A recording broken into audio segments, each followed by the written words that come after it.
यह कहानी कर्म और नियति के गहरे संबंध पर प्रकाश डालती है, यह समझाते हुए कि मनुष्य चाहे कितना भी प्रयास क्यों न कर ले, उसे अपने कर्मों का फल भोगना ही पड़ता है और नियति को बदला नहीं जा सकता। एक समय की बात है, एक पंडित अपने मित्र से मिलने जा रहा था, जिसका घर काफी दूर था। रास्ते में उसे एक व्यक्ति मिलता है जो किसी का इंतजार कर रहा होता है और उसके साथ चलने लगता है। वो व्यक्ति कोई और नहीं बल्कि यमदूत होता है, जिसे महाकाल भी कहा जाता है, जो यमराज के आदेश पर उन लोगों के प्राण हरता है जिनकी आयु पूर्ण हो चुकी है।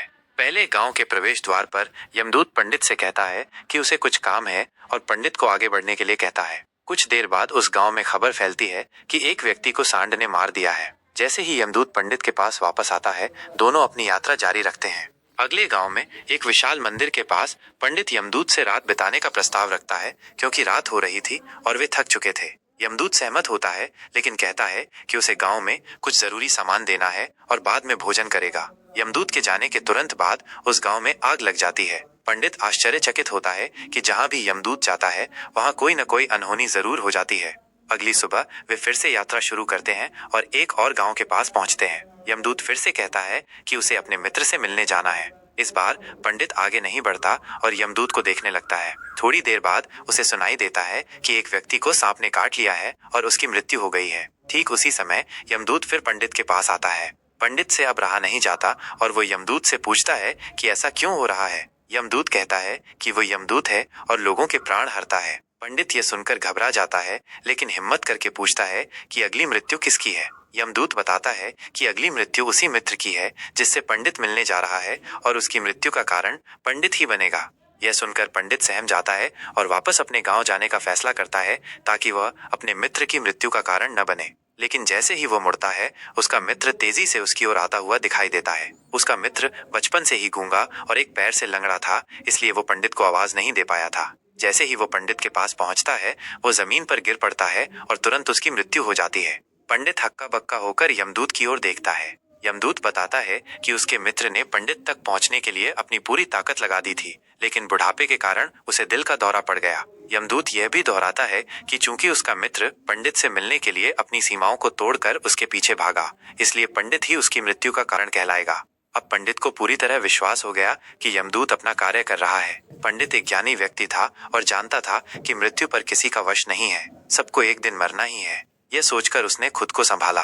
फिर पंडित यमदूत से पूछता है कि उसकी मृत्यु कब, कहाँ और कैसे होगी। यमदूत बताता है कि उसकी मृत्यु आज से ठीक 6 महीने बाद आज ही के दिन किसी दूसरे राज्य में फांसी लगने से होगी। और सबसे हैरानी की बात यह होगी कि वो स्वयं खुशी से उस फांसी को स्वीकार करेगा। ये कहकर यमदूत चला जाता है। पंडित अपने मित्र का अंतिम संस्कार करता है और अपने गांव लौट आता है। हालांकि वो ज्ञानी था, फिर भी अपनी मृत्यु के बारे में जानकर दुखी होता है और उससे बचने का उपाय खोजने लगता है। चूंकि पंडित विद्वान था, उसकी पहचान उस राज्य के राजा तक थी। वो राजा के पास जाता है और सारी घटना बताता है। राजा अपने मंत्रियों से सलाह लेता है।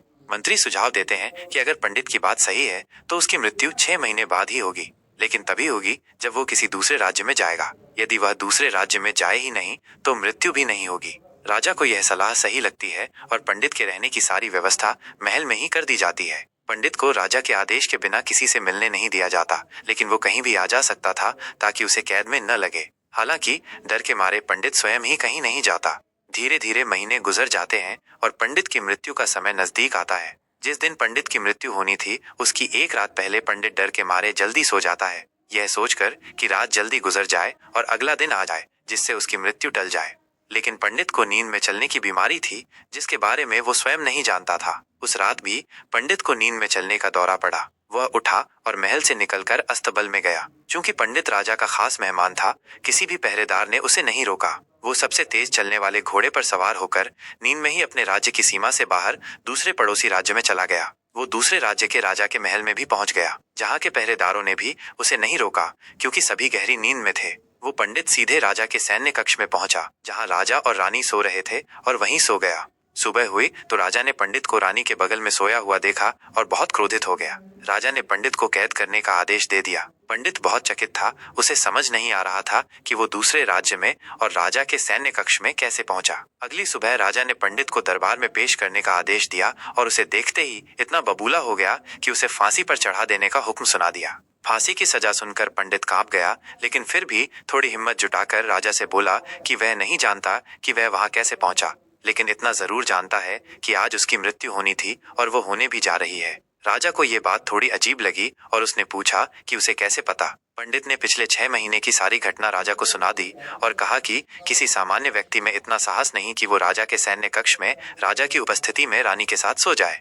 राजा को पंडित की बात में थोड़ा तर्क दिखाई पड़ा, लेकिन उसने सोचा कि ये मृत्यु से बचने के लिए कहानी बना रहा है। इसलिए राजा ने पंडित से कहा कि यदि उसकी बात सत्य है और आज उसकी मृत्यु का दिन है, जैसा कि यमदूत ने कहा था, तो आज उसकी मृत्यु का कारण वो नहीं बनेगा। लेकिन यदि उसकी बात झूठी निकली तो निश्चित ही आज उसकी मृत्यु का दिन होगा।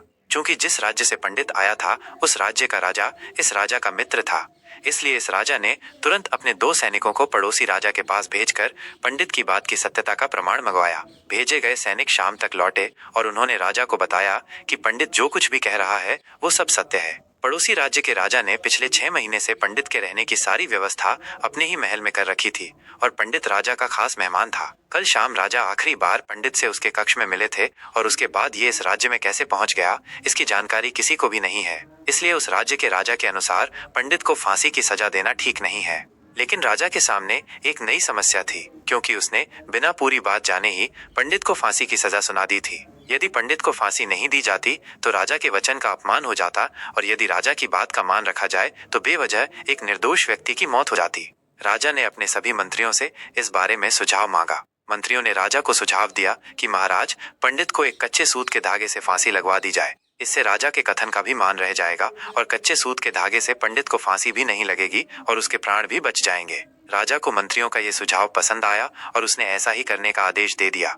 पंडित के लिए कच्चे सूत के धागे से फांसी का फंदा बनाया गया और नियम के अनुसार पंडित को फांसी पर चढ़ाया जाने लगा। सभी लोग बहुत खुश थे कि न तो पंडित मरेगा और न ही राजा का वचन खाली जाएगा। पंडित को भी पूर्ण विश्वास था कि सूत के धागे से तो उसकी मृत्यु हो ही नहीं सकती। पंडित उस पर चढ़ने के लिए तैयार हो गया, जैसा कि यमदूत ने भविष्यवाणी की थी कि वो खुद ही अपनी फांसी को स्वीकार करेगा।